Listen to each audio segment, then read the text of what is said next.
Hello Gemini, this is your astrological forecast for October 2016, and the main focus here this month is where the sun is passing through now, your fifth house for creativity, self-expression. So it's going to be a fun month for you, especially because Jupiter has moved into this area and it's going to remain there for an entire year until late summer of 2017. So already now I feel that you're sensing that sense of expansion, the joy, the liberation, the freedom, whatever inspired ideas that you might be getting, and not to mention your romantic area may start flourishing right now. With the Sun and Jupiter here, if you can get any time off this month, well then you should dedicate it to either your partner, your significant other, or your children, because the area also includes your children.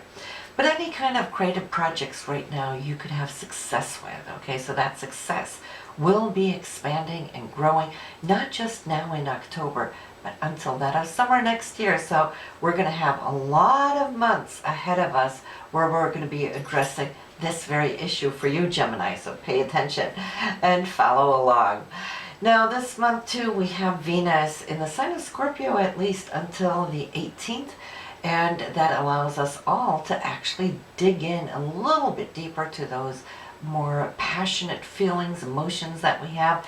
For you, it's in the sixth house of health, your day-to-day schedules and so forth. So you might just come to see how you're going to be putting a little bit more oomph and energy into how you can streamline your day-to-day schedule so you could be more efficient for the rest of the year until Venus comes into this area next year around approximately the same time.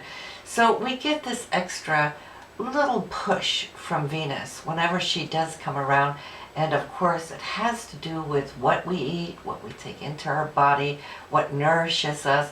We're a little bit more focused right now because that Scorpion energy allows us to think and feel a little bit deeper as to what the body can take and absorb and also digest. Saturn in your 11th house is showing that you're still working now on your partnerships, being serious about it. No gloom and doom with this Saturn. What it is, it's wanting to work towards more independence. So that independent streak, I feel, could be coming in somewhat stronger. You could come to see that your partner is growing this type of strength as well. Mars now in the sign of Capricorn allows us to climb those mountains. Think about the mountain goat, right? And that all that physical energy that Mars brings along, which is dedicated and focused energy. Well, where are you climbing here, Gemini? It is in the 8th house, so it's towards wanting to build a more solid foundation and structure as far as your money goes. Not necessarily income, but your savings. How much can you put aside now that you didn't do before? What kind of payouts are you looking at? Are you expecting bonuses, commissions? Well, then this month could actually prove that it could bring more money to you. You're more like a money magnet. If you're needing to invest, it's a good time to do so as well. And this Mars will be meeting up with Pluto in not too long. So whatever steps you're taking now, I'm saying that here by next month, you should be pretty much have done your research so that you could see that November is going to bring you that big surprise. So do your job, be the mountain goat, do your climbing up to that mountain, and you could come to see how it's going to benefit you here next month. So we have the full moon here mid-month on the 15th. And for you, it's going to be in the area of hopes, dreams, wishes, and so forth. I see you with friends. You might take a highlight situation or position here around the 15th, and also accumulating whatever it is you've been working on since last month could come to fruition here on the 15th. The new moon this month will be on the 30th. It is here also in the area of health, how you want to work out, how you want to structure your day-to-day schedule just like Venus. Venus has been paving that path. The new moon is going to illuminate it and start you off on a full year cycle until the new moon comes back here in this area. So we got a lot of Scorpion energy going on here for you, Gemini, this month. So pay attention to where all that passion is going, and you will see how it will surface. We got the weekly astrology here, as you can see on these two icons down below, the Astro Weekly and the Tarot Weekly. If you're on a monitor, then you can just click on them. It will take you directly there in the aftermath, so you can go listen to them. If you're listening to this forecast on your phone, then you can't really click on them, but then go down below the video and you'll find the link, and it will take you directly to your weeklies. They come out on Sundays, Sunday mornings, both the Psychic Tarot and also the Astro Weekly. This will allow you to pay attention to more so on the Astro Weekly, day to day, what you can come to expect more on the emotional level as well, since we're also then including the moon's transits, which we don't really do other than the full moon and the new moon here on the monthly. So, but let's take a look at the major transits taking place here now in October. It's a beautiful date night here on the 1st. So if you're setting anything up, thinking about wanting to do something special with your partner, that would be on October 1st, when Venus and Neptune do the dance. Venus is love and romance, and Neptune being the higher octave of Venus, well, this really sets the scene and scenario for it. But it's also a day where you can feel highly creative and obtain a whole lot there, especially those of you who are artists within music, sculpting, painting, also those of you who are writers. You know, the authors amongst you, Geminis, set aside this day.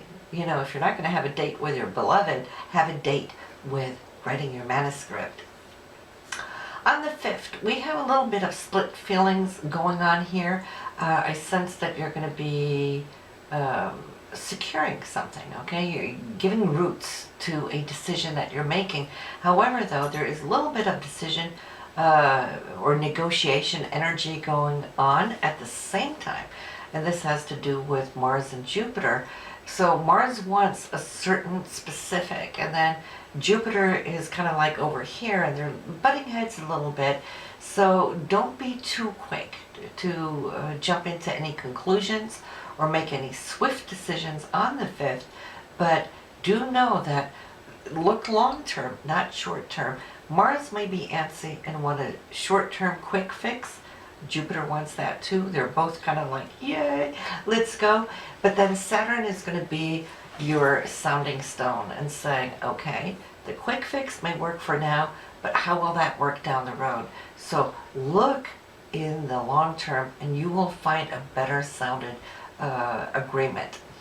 On the 11th, though, we do have some nice aspects coming in, and this is good news on the 11th, and it could come from a distance away, since Jupiter rules long distance.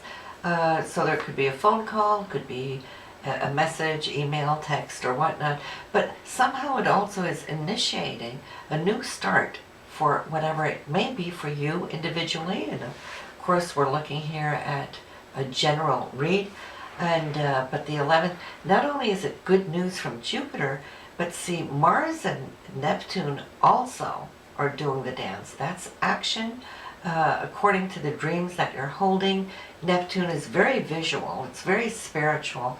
So this is the day where maybe some of those higher goals, the dreams that you've been having, is now kicking into action.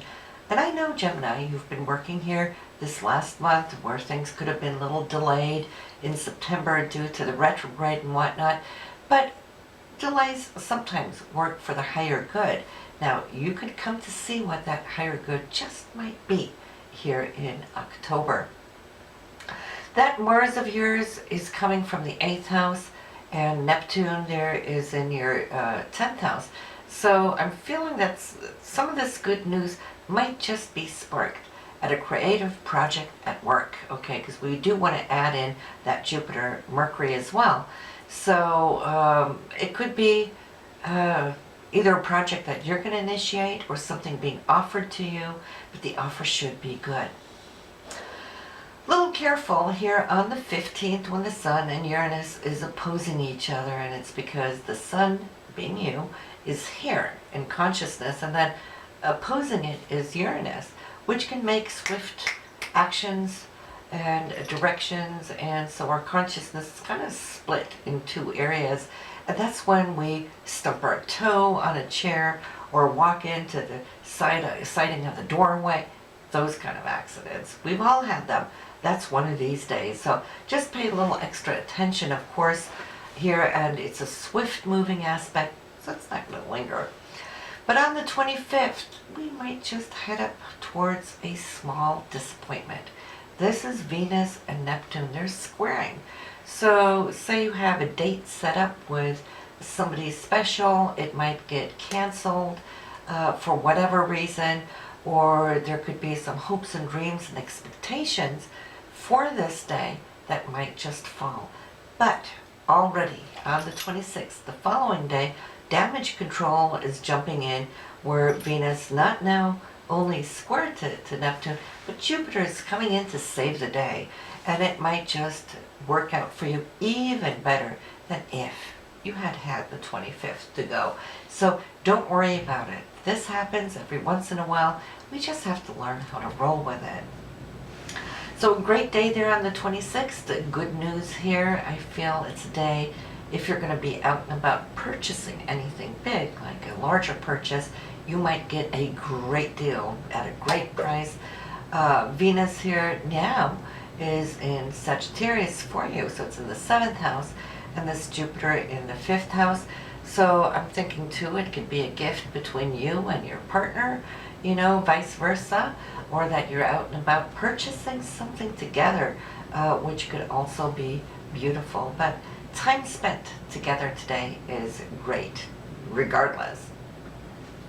Then we have another day we want to be a little cautious of, especially when we're out and about driving. This is Uranus and Mars, they're square.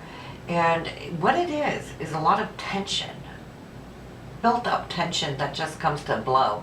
So just to get a visual on it, you know, these aspects rules earthquakes, sometimes volcanic outbursts too.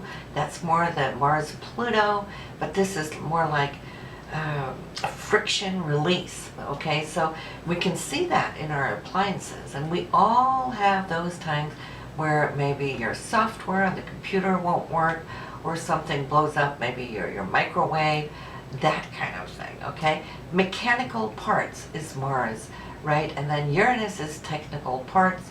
Sometimes when that friction gets a little bit too big, something gives. Now, as far as our own human consciousness, that kind of friction builds up to a blow as well.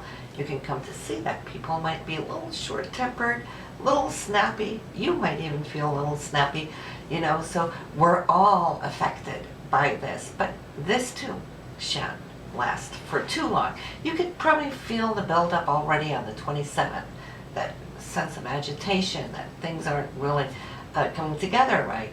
And it should be gone by the 29th, but the 28th is when it's exact.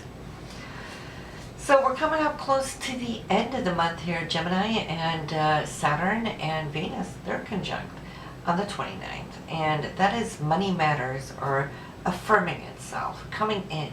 Contractual agreements, any kind of negotiations could give you a sense and a feel of something of longevity that could really sit with you for a long time.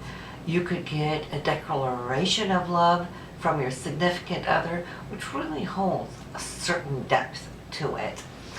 And that's leading us up to Halloween, and Halloween this year, well, you know, it's going to be great because the moon here is together with Pluto and Mars and setting the scene for all that spooky stuff. So the way that you dress up should be a smash. You can hit it up on the top list. So have fun here on Halloween, and I can't believe another year has passed.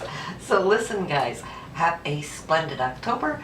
Go listen to your Astro Weekly, and doesn't matter when you're listening to this throughout the month, it will always be updated with the latest of the Astro Weeklies, which are sent out on Sunday mornings, all right? And you got your tarot there as well. And I'll see you next month. Bye now.